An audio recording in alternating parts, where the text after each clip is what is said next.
Hello, it's Ryan here from RLF Vacuum Cleaners in Lakenheath, and in today's video we're going to be talking about this Beko, or we're going to be investigating why this Beko heat pump tumble dryer isn't spinning.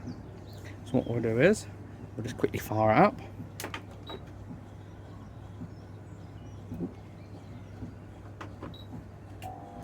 You can see it's making like a buzzy noise and not spinning, but if we give it a bit of a shove, it starts spinning. Now I hear you at the back shouting, Ryan, Ryan, Ryan. That sounds like the capacitor issue. Well, let's not jump to conclusions too quickly, but I hear you and I understand your concerns. I'm not a parts changing asshole, so what we're going to do is we're going to identify the fault first, then we're going to rectify it, not just jump to conclusions and start changing bits willy-nilly in the hope that something changes. So yeah, back in a moment. So what we'll do is we'll turn it off, I'll bring it around, I'll bring my multimeter around and we'll measure the capacitors. Now I've got you on the handy cam because it's easier to film with my little handy cam. Here we have two capacitors. Bring them underneath. Yes, because we've got two capacitors here. We've got a 9 microfarad one for the brush for the drum motor, and then just below it we've got a 15 microfarad one for the compressor. So what we're going to do is, don't know what's coming up on the camera, but we'll stick our probes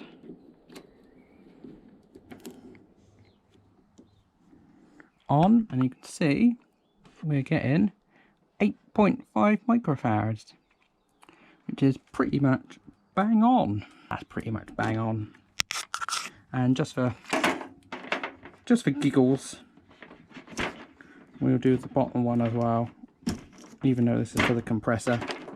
You see the bottom capacitor, we're getting 14 microfarad, which is a bit on the low side, but then again, that is for the compressor, and that one does have a plus or minus 10%, so what we're looking at, 1% of 15, or 10% of 15, but 1.5, so we're about intolerance.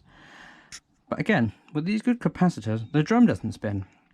So that rules out the capacitor issue, and I will readjust, I'll bring it back on handy cam.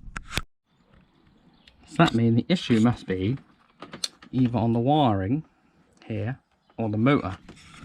Now wiring's a bit of a long shot, because again the wiring goes all through the chassis, so the easiest way would be to diagnose would be to see if we have actually got two complete windings on the motor. I don't know how the camera's picking that up. There's 3 terminals in there. You have 2 windings, you have like a standard winding, then you have an auxiliary winding, and then one of them's in neutral. And we should hopefully be getting 2 complete circuits. On them 2 probes, we're getting, or them 2 terminals, we're getting 24 ohms. Which the 2 probes, you can see we're actually getting open circuit on that one. So we've actually lost the winding in the motor, which is probably why it doesn't want to fire up and go, because we're not getting our offset phase through the capacitor. So what we're going to do is, with the power of editing and magic, we're going to make a new motor appear.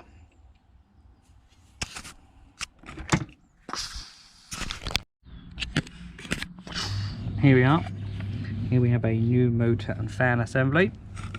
What we're going to do is we're going to take this old motor out. Shouldn't be too bad. Hold it in, and then we have a long shaft on the back, and underneath here got a long shaft that goes onto the fan. So we'll just unbolt the fan, undo them 2 screws, take the belt off, already got the connectors off, lift that out, new one in, and then I'll bring it back. Fortunately it's going to be a bit of an awkward one to film. In fact, actually we might see if we can make time lapse work, and then we'll do a time lapse. So yeah, bag and ammo.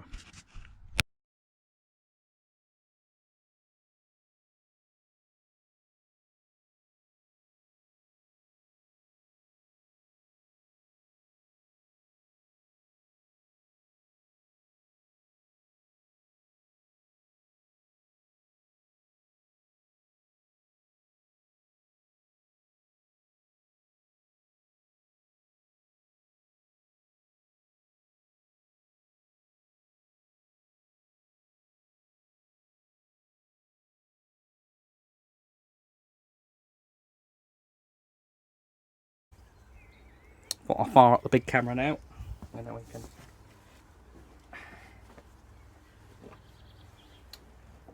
once we finish it all off.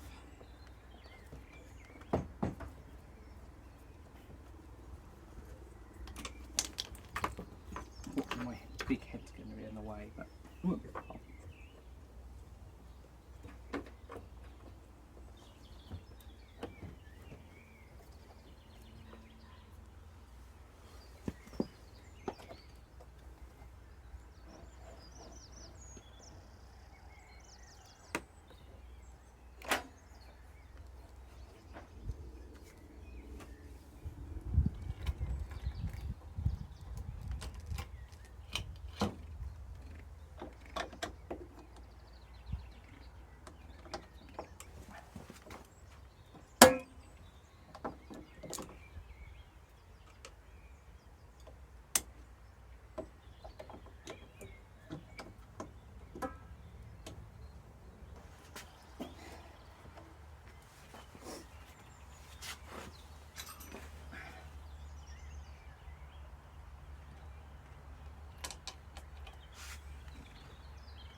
Now, in order to stop the new fan sticking to the shaft, I'll just put a tiny bit of anti-seize grease on. Actually, just the tiniest bit.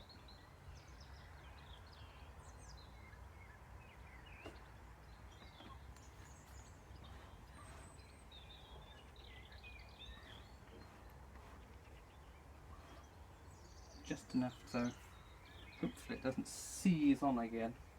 And then if we ever have to take the fan or the motor off, it shouldn't be too bad to get it off. Hold out. Like so. Lovely.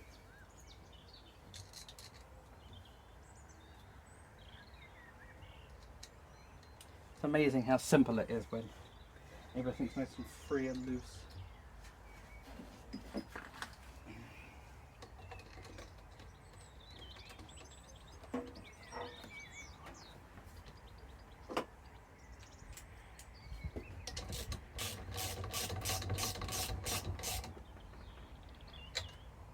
Boop.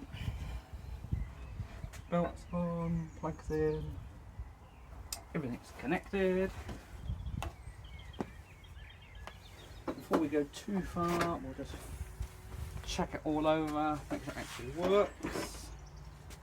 So we'll grab the product tester quickly, make sure everything's still good.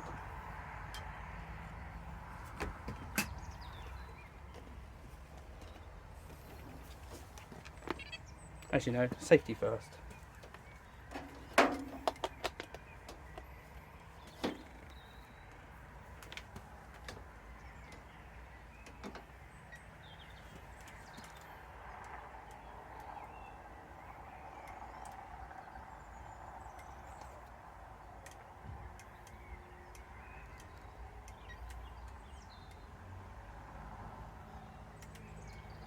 Yeah, don't know what comes up on camera, but getting off scale high. And nothing's been damaged. All the wiring's been damaged and then it's connected up like so. Earth is connected. Plug it in. Nothing's gone bang yet. Turn it on. Press start. Oh, hey! Starts up by itself. So all we've got to do now is put the back cover on, side panel on, give it a bit of a clean up. And yeah, and that'll be that ready to go. So I'll bring you back when we're nearly finished. So if we bring in Handi Cam again, try and balance you so you can see. So yeah, if we probe them two, we get 27 ohms, 26 ohms. If we probe that one, open circuit. Yeah, so we've got the new motor here. If we probe the two middle ones, or them two, we get in 27 ohms, same as the last one, but if we probe this one, we're getting 35 ohms. So yeah, it's a good motor. I'll get this installed, we'll get it fitted, and I'll join you back when we've got something interesting to say.